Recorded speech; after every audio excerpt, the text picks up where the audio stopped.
Hello, I'm Jay Lerner, the Inspector General at the Federal Deposit Insurance Corporation, the FDIC.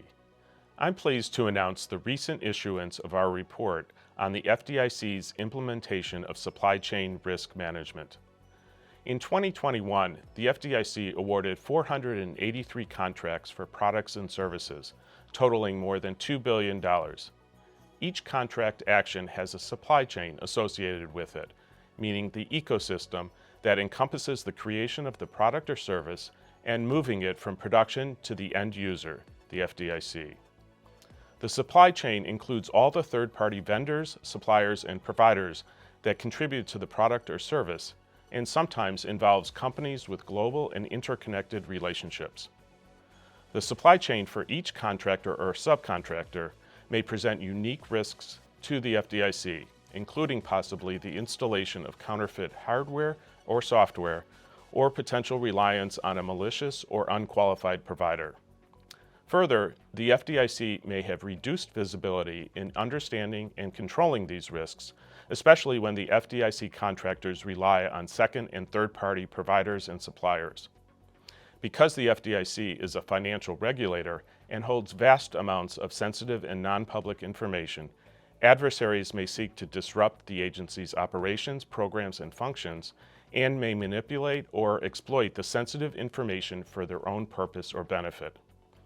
Therefore, the FDIC must implement a robust program on supply chain risk management in order to identify and mitigate risks, ensure that it can fulfill its mission and goals, protect its information, and maintain the integrity of its operations. In this report, we aim to determine whether the FDIC had developed and implemented its supply chain risk management program in alignment with the agency's objectives and best practices. Joining me here today is Matthew Simber, an Audits and Evaluations Manager, to discuss our findings. Thank you, Jay. Our evaluation report focuses on four main areas for improvement. First, we found that the FDIC had not implemented several objectives outlined in its Supply Chain Risk Management Implementation Project Charter from November 2019.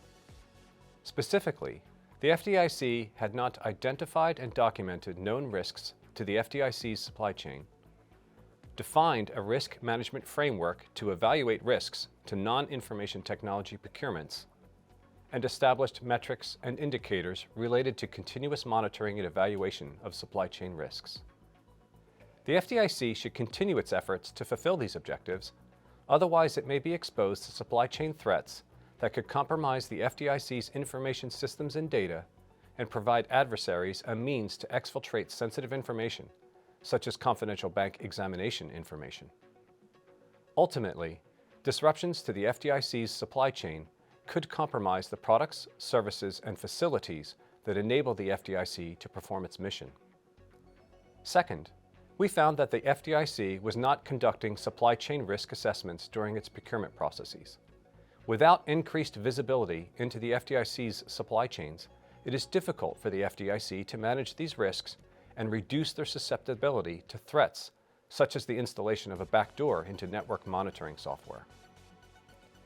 Third, the FDIC had not integrated agency-wide supply chain risks into its enterprise risk management processes. While the FDIC had identified certain information technology risks in its risk inventory, the FDIC had not employed agency-wide consideration of supply chain risk.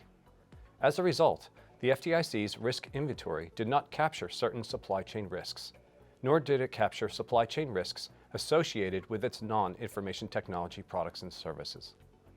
And finally, contracting officers did not maintain contract documents in the FDIC's main repository as required. Not having critical documents on file could lead to difficulty in enforcing a contract in the event of contractor non-compliance.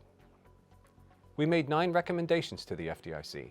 We recommended that the FDIC continue to identify supply chain risks that may impact the agency and conduct supply chain risk assessments of suppliers and vendors. We also recommended that the FDIC ensure contract documents are stored in its acquisition system. Back to you, Jay. Thank you, Matt. The findings and recommendations in this report will help to improve the FDIC's program on supply chain risk management, protect its information, and safeguard products, services, and facilities used to execute the agency's mission. To learn more about this report and our other oversight work, please visit our website at fdicoig.gov. And you can follow us on Twitter at FDIC_OIG. Remember, if you suspect fraud, waste, abuse, or mismanagement in FDIC programs and operations, or at FDIC banks, please contact our hotline at the same website and click on the red box in the upper right corner. Thank you for joining us today.